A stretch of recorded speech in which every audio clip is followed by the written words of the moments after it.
We can't escape our emotions. We always try to either marshal them or to control them, as they should be.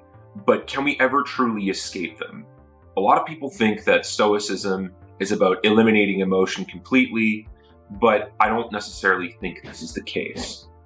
Emotion is meant to be controlled through discipline because, in my opinion, it's just another part of our body. As a materialist myself, I don't think that we have bodies, rather. I think that we are bodies. We are these fully integrated units where our mind is just as much of a part of our body as our brain, as our eyes, as our hands, and I think that our emotions are exactly the same. We have to apply rigorous exercise to our emotions, just like we do to our mind, through reading, learning, everything like that, just like we do to our body through physical exercise. And I think I'm a little bit vindicated in this as well, because there are certain biological systems within our body that induce specific emotional responses. You throw in enough chemicals, we feel specific chemicals, we feel certain emotions, and this is at a very, very base level. I'm not going to go into the whole biochemistry of it because that would take too long.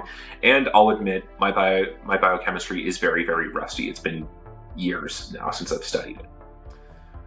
But I think that not only would that alone be a case for our emotions, a part of our body, or just this, ethereal aspect that come in and visit us that we essentially have no control over.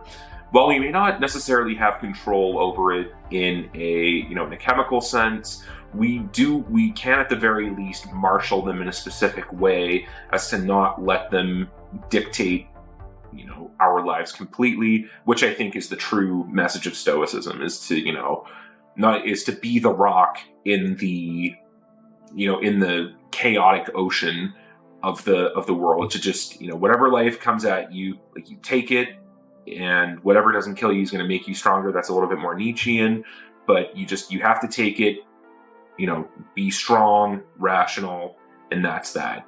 And I think that there is a case for that, and there's a reason why Stoicism is becoming a lot more popular these days. I do think that we're a little bit obsessed with emotion, but in the wrong way. Everyone seems to be speaking about, how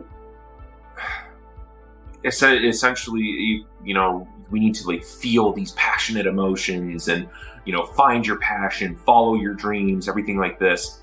I mean, it just seems like the Disneyfication of life.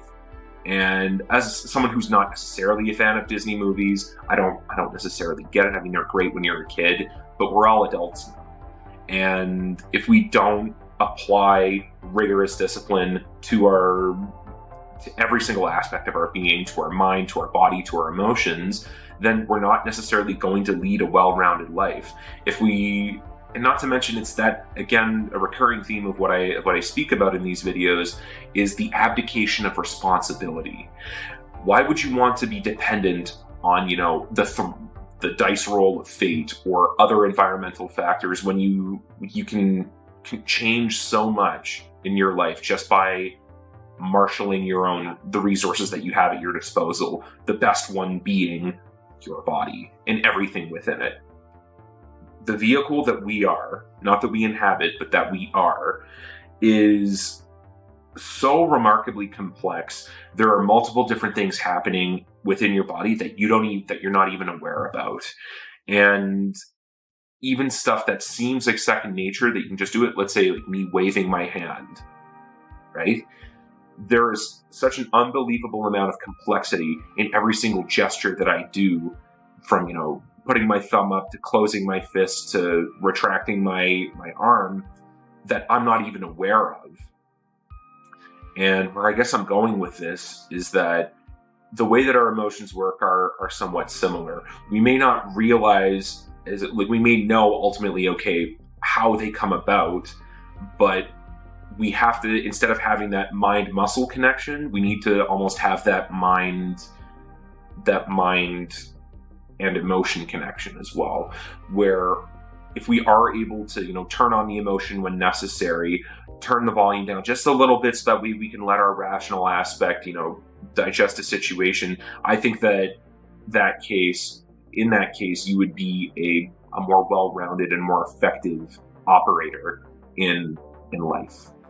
And this isn't to say that we shouldn't speak about our emotions, we shouldn't be open about it. I think that, like I've said, there is a time and a place to be emotional, and we also have to have our, we have to control them enough, and we have to express them enough in order to be able to manifest some form of control over them.